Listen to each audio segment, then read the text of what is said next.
রাস্তার নাম, কিন্তু সেই নাম বদল নিয়ে কেন এত বিতর্ক? কেন সোশ্যাল মিডিয়ায় চলছে তর্ক, পাল্টা তর্ক? কেন কেউ বলছেন ইতিহাসে ন্যায় বিচার, আর কেউ বলছেন ইতিহাসকে রাজনৈতিকভাবে ব্যবহার করা হচ্ছে? কলকাতার সুহরাওয়ার্দী অ্যাভিনিউ এখন গোপাল মুখার্জি রোড।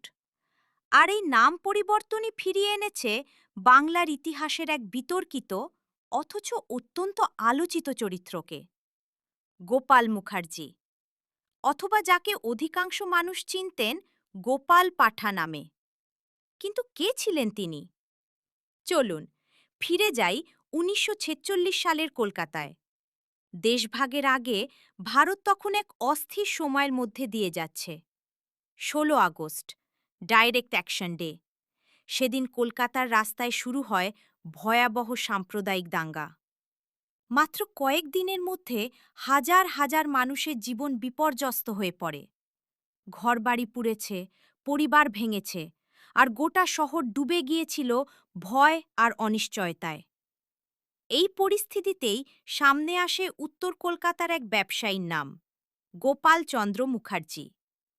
সমর্থকদের মতে, যখন সাধারণ মানুষ নিজেদের নিরাপত্তা নিয়ে আতঙ্কিত, তখন তিনি স্থানীয় যুবকদের সংগঠিত করেন এবং আক্রান্ত এলাকাগুলিকে রক্ষা করার কাজে নেতৃত্ব দেন। তাদের কাছে গোপাল পাঠা হলেন প্রতিরোধের প্রতীক, একজন ব্যক্তি যিনি সংকটের সময় দাঁড়িয়েছিলেন নিজের সম্প্রদায়ের পাশে। কিন্তু এখানেই শেষ নয়, কারণ ইতিহাসের আরেকটি দৃষ্টিভঙ্গিও রয়েছে। সমালোচকদের মতে ১৯৪৬ সালের ঘটনাগুলো ছিল অত্যন্ত জটিল।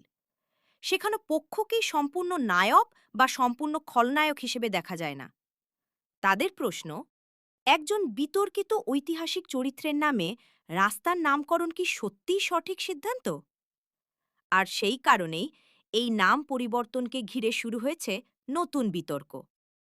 তবে এটাও সত্যি, বহু বছর ধরে গোপাল মুখার্জির নাম মূলধারার ইতিহাস চর্চায় খুব একটা আলোচনায় ছিল না। আর তাই অনেকের মতে এই সিদ্ধান্ত ইতিহাসের এক উপেক্ষিত অধ্যায়কে আবার সামনে নিয়ে এসেছে।